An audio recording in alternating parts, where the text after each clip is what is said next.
was born into a stressful childhood where there was a lot of fighting. Sugar was my coping crutch. It would give me the momentary numbing and distraction that I would seek on a regular basis. It became my obsession, my friend in troubled times. I would even take all of my lunch money and spend it on candy. And my mom would hide the sugary substances in the top cabinets, and I would climb the counters in search of my next high. In college, I became a fitness instructor, partly to offset my high sugar diet, which continued as I became a fitness professional after college. Soon after that, I became a national level fitness competitor. And deep down inside, I had hoped the vanity needed in my profession would override my obsession.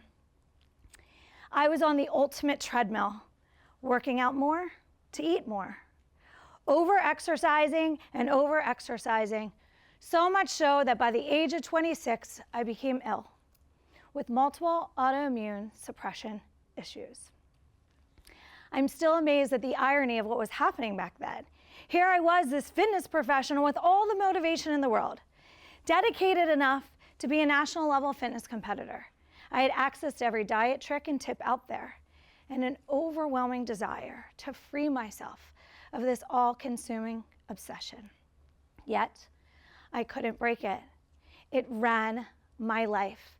I was always thinking about when I was going to get my next sugar fix. How on earth could I be so motivated, but I couldn't break free of this behavior that was ruling my world? Conventional wisdom says that motivation is the key to change. I was motivated, but it just wasn't enough. Fast forward a few years later, and I was blessed to give birth to twin girls. Never in my life did I feel the level of sleep deprivation as I did back then. Parents, you know what I mean. Fast forward 2.5 years later, and they began preschool. And I started to feel like I was getting back into a normal routine. One specific morning, as I was driving to school, I felt especially energized, mentally clear, and I felt amazing. As I went to my office, I started checking things off of my checklist, and I thought to myself, I'm back. Until I went to my daughter's school later that afternoon for a Halloween party. And as I entered, I was greeted with a table filled with treats. And there it was, my favorite treat of all treats. Cupcakes with buttercream icing, calling my name. And as I battled this conversation in my head, I finally convinced myself, what's one gonna do? Well, I will tell you what one can do. 30 minutes later, I went back to my office and I felt exhausted. I felt like crawling under my desk and taking a nap. I felt like canceling every meeting, phone call, and hiding from my staff. I felt irritable and socially withdrawn. And it hit me with clarity like never before. That sugar stole my energy. I immediately got angry at the sugar, and I got angry at myself for doing something that stole the energy that I so was appreciating earlier that day. And the more I thought about it, the angrier I got. And then I realized something with my new clarity, that sugar that I had such a strong bond with for so many years, my friend in troubled times, had actually been my energy enemy. I mean, it had been my energy enemy all along. I just didn't realize it as much as I did in this moment because the contrast between energy and exhaustion was at a level that I had never had before. And as I realized this, I was able to change my emotional connection with the sugar from friend to foe. And I became aware of something very significant. I became aware of that I now valued my energy more than the taste of sugar for a moment's high. This was finally the catalyst to transform my relationship with the sugar, because I was able to replace an old value with a new, greater value. And any time after that moment that I was tempted to taste the sugar, I would repeat a mantra to myself over and over again, my new value proposition, that nothing tastes as good as my good energy or mental clarity feels. I knew this aha moment was going to be transformational, not just for myself, but for anyone who had struggled in trying to change a behavior. Now that I understood, motivation is often just not enough. Motivation without continued change in beliefs is just a short-term fix. Motivation is like a sugar high. It can give you a quick boost, but it doesn't really garner long-term results. True change that gives long-term results occurs through transformation, which begins by changing one's beliefs first. And in creating a new belief system, it is important to assign a greater value to the behavior that we desire to change. In other words, get really clear as to how the new behavior creates a greater outcome than the old behavior. It's the answer to the ongoing question: why do so many people join the gym on January 2nd with such motivation, only to quickly fizzle out by the end of the month in their well-intentioned goals? It's because they never actually change their belief systems or their emotional connection to the food or exercise to begin with. So then how can we apply these findings of transformation to transform all aspects of our lives for greater results? I have broken down the transformation process into a 4-step approach using the acronym MORE, because once we learn this, we can get more of everything good out of life, and who doesn't want that, right? The M stands for mindfulness and mindset.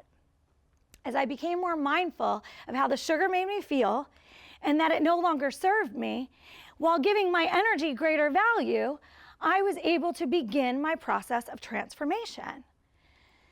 In our process of transformation, and we become more mindful, we realize that the beliefs and behaviors that are blocking us can change, and we can replace them and reframe them to reprogram new beliefs of greater value for long-lasting change. O stands for optimization in body and brain. We all can remember a time in our lives where we were tired or we didn't really feel well. And I'm sure we can also remember in that time that we probably didn't make as empowered of choices in those moments because we're depleted, right? The more consistent we can become in creating habits that support our bodies and brains, doing things like eating right, sleeping enough, staying hydrated, and exercising, the more we can be energized and mentally clear to create an opportunity to make better choices, eliminating too many moments of weakness on our transformation journey as we try to create new habits. This is not a path of perfection, but a more conscious approach and awareness that how we feel affects what we do. Ultimately, the better we feel, the better choices we're going to make. R stands for responsiveness versus reactiveness, leading a responsive versus reactive lifestyle. Many years ago, I watched a movie called The Way of the Peaceful Warrior, and there was a quote in it that really impacted my life. And the quote was, "Fools react, warriors respond." I immediately thought to myself, well, I sure would prefer to go through life like a warrior instead of a fool.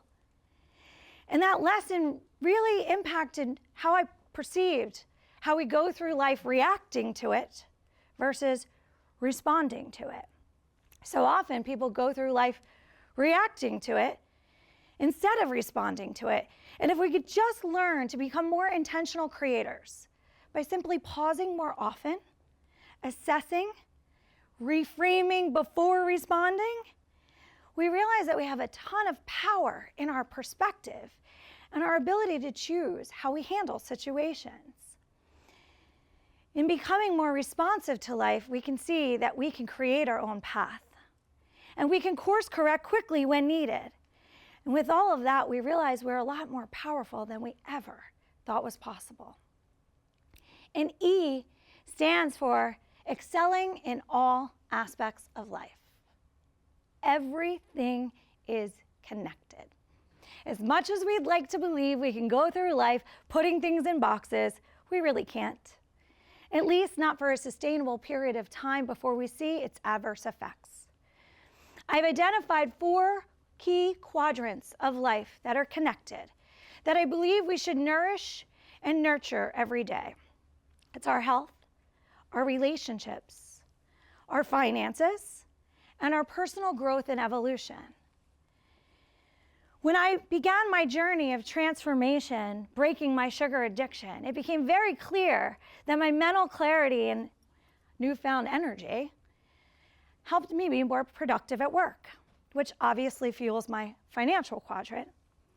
But it also made me healthier and happier, which in turn makes me a better mom, boss, and just a better overall person, which then lends to excelling my own personal potential. So as you go through your journeys of transformation, it's really important to be mindful to nourish all 4 quadrants of our life for greater overall success and happiness. Transformation, by definition, is a dramatic and thorough change in form and appearance. Essentially, we should all become what it is we desire. Transformation is possible for just about anyone at any moment. Once we realize what we want to change and give value to how that will change our lives and remove the beliefs and blocks that are holding us back and become more intentional of how we are living, life becomes so much sweeter. Not sugary sweet, of course, but a nourishing sweetness. So as you begin your journeys of transformation and you set new goals for yourself, instead of just trying to force them through motivation, ask yourself, what beliefs and behaviors are blocking me? And what value can be added by removing them or changing them? And how can I transform them to transform myself, to transform my life? Thank you very much. Thank you.